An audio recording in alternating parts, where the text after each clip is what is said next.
बिस्मिल्लाहिर्रहमानिर्रहीम। तो दोस्तों, आज हम बात करेंगे गैस्ट्रस पे, यानी कि जो पेट में गैस बनती है, ये क्यों बनती है, इसकी वजूहात क्या होती हैं और इसके इलाज के बारे में हम बात करेंगे। मज़ीद तफ़सीलात बताने से पहले हमारे चैनल डॉक्टर जहांगीर यासर को सब्सक्राइब करें और साथ बेल आइकन को प्रेस करें। तो दोस्तों, जो लोग खाना पेट भर के खा लेते हैं, यानी कि ओवर ईटिंग करते हैं और वो पेट उनका मुकम्मल तौर पर भर जाता है और वो ऊपर से पानी भी ज़्यादा पी लेते हैं, तो जो खाना हज़म करने वाले एसिड होते हैं मैदे के अंदर, वो अच्छी तरह से खाने को हज़म नहीं करते। ये नहीं कि खाना बग़ैर हज़म हुए ही जो इसका खाने के हज़म होने का प्रोसेस होता है 2 से ढाई घंटे का, ये खाना अच्छी तरह से हज़म नहीं होता। ये जो खाना है ये इसी तरह इंतड़ियों में चला जाता है और वहाँ जाके ये अच्छी तरह, यानी कि वहाँ भी ये हज़म का अमल है वो पूरा नहीं होता। ये खाना इसके अंदर गलता सड़ता है और ये कार्बन डाइऑक्साइड है उसकी शक्ल इख्तियार कर लेता है और कब्ज़ की शक्ल इख्तियार करता है। तो इसकी जो वजूहात हैं उनमें ये है कि खाना को अच्छी तरह ना चबाना, यानी कि बग़ैर चबाए और खाने को जल्दी जल्दी खा लेना और गरम गरम खाने को खाना, और इसके अलावा जो है खाना खा के लेट जाना, सो जाना और वॉक ना करना, ये भी इसकी वजह है। और इसकी जो वजह है वो ये है कि बाज़ार का खाना खाना, समोसे पकोड़े और जो गोलगप्पे और ज़्यादा मसाले वाली चीज़ें हैं वो उसका इस्तेमाल करना, और गरम मिर्च मसालेदार चीज़ों का ज़्यादा इस्तेमाल करना और ऑयली चीज़ों का इस्तेमाल ज़्यादा करना, और जो नशास्ता वाली चीज़ें हैं उनका इस्तेमाल ज़्यादा करने से जो पेट के अंदर है वो गैस बनती है।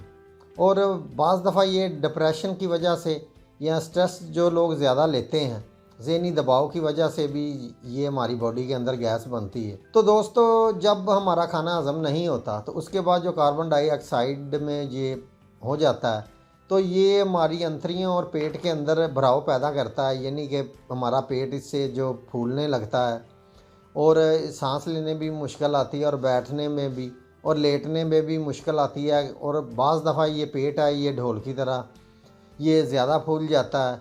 इसकी वजह से दिल की धड़कन भी होने लगती है, ब्लड प्रेशर भी हाई होने लगता है, और इसके साथ जो है बाज़ दफ़ा मुंह के अंदर जो खट्टा पानी आता है और इससे हमारे मैदे के मुंह के ऊपर जो सूजन आ जाती है, और एसोफेगस जो हमारी नाली है खाने वाली, इसके अंदर भी तेज़ाबियत की वजह से कोई ज़ख़म वगैरह हो जाते हैं या उसमें तेज़ाबियत जो जम जाती है। अभी हम बात करेंगे इसके इलाज की तरफ। तो मैं आपको इसकी बहुत अच्छी सी मेडिसिन बताऊंगा जिससे जो आपका गैस्ट्रस का मसला है, यानी कि जो पेट में आपके गैस बन रही है, वो उससे इंशाल्लाह ताला वो बिल्कुल दूर हो जाएगी। तो दोस्तों, चलते हैं इसके इलाज की तरफ। तो दोस्तों, इसमें पहली मेडिसिन है नक्स वोमिका 30, और दूसरी मेडिसिन है कार्बोविज 30, और तीसरी मेडिसिन है लाइकोपोडियम 30। ये आपने तीनों मेडिसिन, यानी कि नक्समिका, कार्बोविज और लाइकोपोडियम, ये 30 पोटेंसी में आपने लेनी है। इन तीनों को आपने मिला लेना है। इन तीनों के 4-4 कतरे दिन में 3 दफ़ा आपने इस्तेमाल करने, आधा घूंट पानी के अंदर डाल के। तो दोस्तों, इससे आपका जो गैस का मसला इंशाल्लाह ताला वो हल हो जाएगा। तो आपके जो, यानी कि जो एसिड काम नहीं करता आपके मैदे के अंदर, वो भी ठीक हो जाएगा, और जो मैदे के मुंह के ऊपर सूजन है वो भी इंशाल्लाह ताला ठीक हो जाएगी। आपका जो गैस का जितना भी मसला वो ठीक हो जाएगा।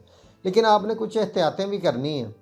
वो एहतियातें आपने ये करनी है कि आपने अपने खाने को अच्छी तरह चबा के खाना है, और खाने के साथ आपने पानी बिल्कुल नहीं पीना, वो कम से कम 1 घंटे के बाद आप पिएँ। तो दोस्तों, इसके साथ आपने जो नशास्ते वाली चीज़ें हैं, यानी कि ऑयली चीज़ें हैं, ये आपने बिल्कुल नहीं खानी, और बाज़ार की चीज़ें भी आपने बिल्कुल नहीं खानी, और कोल्ड ड्रिंक्स जो हैं वो भी आपने नहीं पीनी। और आप कोशिश करें कि वो ऐसी चीज़ें खाएं जिनके अंदर फ़ाइबर ज़्यादा होता है, यानी कि आप खीरा इस्तेमाल करें, ककड़ी इस्तेमाल करें और पुदीना इस्तेमाल करें, और सैलड का अपने खाने के अंदर इस्तेमाल ज़्यादा करें।